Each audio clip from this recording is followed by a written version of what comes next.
آقا علیہ السلام کا فیض امت کے ہر فرد کے لیے آج بھی زندہ ہے۔ ہماری ظاہری آنکھوں کو نظر نہیں آتے اور نظر ہمیں نہ آئیں تو اس کا مطلب یہ تو نہیں کہ ان کے فیض میں کمی آ گئی ہے۔ ہماری نگاہیں اس قابل نہیں کہ دیکھ سکیں۔ یہی بات اللہ رب العزت نے قرآن مجید نے کی اور اس کے اوپر زمانے کی کوئی قید نہیں لگائی۔ فرمایا ما کان اللہ لیعذبہم وانت فیہم، اللہ پاک کی یہ شان ہی نہیں میرے محبوب کہ آپ کی امت پر عذاب بھیجے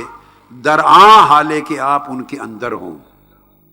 تو اللہ رب العزت نے حضور علیہ السلام کو یہ شان دی ہے وانت فیہم کہ حضور ہمیشہ قیامت تک امت میں رہیں گے،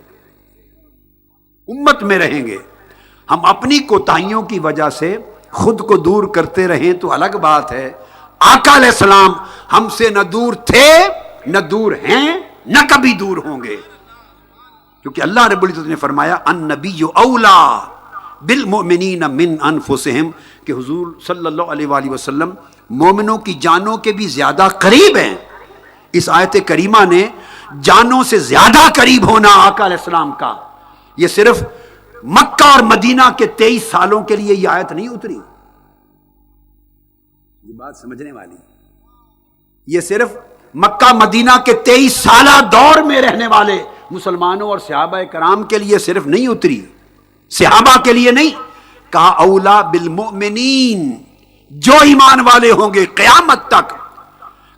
تک ہر مومن کی جان سے زیادہ قریب ہیں۔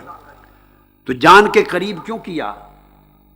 اور جان سے عزیز تر محبوب تر اور جان کے قریب تر کیوں کیا؟ اس لیے کہ آقا علیہ الصلوۃ والسلام کا فیض ہر مومن کی جان کو یکساں پہنچ رہا ہے۔ اب یہ الگ بات کہ لینے والا اس قابل ہے کہ وہ لے یا نہیں۔ آقا علیہ السلام کے حیات ظاہری میں فرق یہ تھا کہ ہر کوئی دیکھتا تھا، مومن و کافر ہر کوئی دیکھ سکتا تھا۔ یہاں تک تو آپ نے بات سنی اور سمجھی کہ اب موازنہ کرتے ہیں کہ آقا علیہ السلام کے دور اقدس میں یہ شان تھی کہ ہر کسی کو دیکھنے کی اجازت تھی، ٹھیک ہے، ہر کوئی اس آنکھ سے دیکھتا تھا۔ اب جو زندہ تعلق ہے تو کیا اب ہر کوئی آقا علیہ السلام کو اس آنکھ سے دیکھ سکتا ہے؟ اس نکتے کا جواب ہاں، اب بھی وہ شان ہے، مگر فرق کیا ہے؟ اب چونکہ آرام فرما ہے آقا علیہ السلام عالم برزخ میں، قبر انور میں، پہلے آرام فرما ہوتے باہر زمین پر، اب آقا علیہ السلام قبر انور میں رہائش پذیر ہیں، میں کہوں گا روضہ اطہر میں، تو اس وقت زمین پر تھے تو زمین پہ چلنے والے ہر کوئی دیکھتے تھے، مسلمان تھا یا غیر مسلم، ہر کوئی دیکھتا تھا۔ اب چونکہ خود آقا علیہ السلام کی قیام گاہ اور آرام گاہ زمین کے نیچے قبر انور میں ہے، لہذا وہی قانون جاری کیا، اب جب آپ قبر میں جائیں گے، مومن ہے یا غیر مومن، مسلم ہے یا کافر، ہر کوئی قبر میں جاتے پہلی شام بے نقاب مصطفیٰ کو دیکھے گا، جیسے ابو جہل ابو لہب بھی دیکھتا تھا اور شہر مدینہ کے منافق بھی دیکھتے تھے اور مومن ابو بکر عمر عثمان و علی بھی دیکھتے تھے۔ نگاہ ہر ایک کی جدا تھی، ابو بکر عمر عثمان و علی دیکھتے تو پہچان اور معرفت کی نگاہ سے دیکھتے، منافق اور کافر دیکھتے تو معرفت سے محروم نگاہ سے دیکھتے۔ یہی قاعدہ کلیہ قبر میں بھی ہوگا۔ آقا علیہ السلام کو قبر کی پہلی شام ہر شخص دیکھے گا، خواہ مومن ہے یا کافر ہے یا منافق ہے، دکھایا ہر ایک کو جائے گا، تاکہ فیصلہ قبر میں جانے کے بعد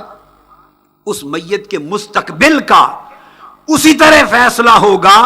کہ اگر پہچان جائے تو اس کی خیر ہو جائے گی، جیسے حضور کے دور میں جو پہچان گیا تو ابو بکر ہو گیا، اس ظاہری زمانے میں جو پہچان گیا عمر بن گیا، بھلے وہ تلوار لے کر آئے تھے شہید کرنے، مگر پہچان گئے تو خود شکار ہو گئے، آئے تھے تلوار لے کر مگر پہچانا تو شکار ہو گئے،